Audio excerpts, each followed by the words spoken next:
USA आणि इस्रायलने इराणवर जो attack केलेला आहे, many of the countries in the world I believe that की it is a unilateral military action. म्हणजे एकतर्फे केलेला काय आहे, हा मिलिटरी ऍक्शन आहे.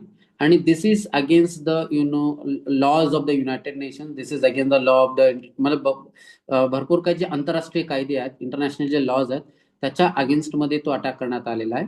आणि जरी इराण मुळे जर काही प्रॉब्लेम क्रिएट होणार असेल, म्हणजे इराणने न्यूक्लिअर बॉम्ब डेव्हलप करत आहे किंवा इराणमध्ये तिथल्या लोकांवर मोठ्या प्रमाणामध्ये डेमोक्रेटिक फ्रीडम दिलं जात नाहीये, असं जर काही अमेरिकेचा किंवा कुठल्या एखाद्या देशाचा जर आरोप असेल, तर this problem could have been solved by dialogue and this could have been solved by taking appropriate action against the Iran at the global forum. Like we could have sanctioned economic sanctions on Iran. We could have taken a resolution against Iran in United Nations Security Council. किंवा आंतरराष्ट्रीय स्तरावर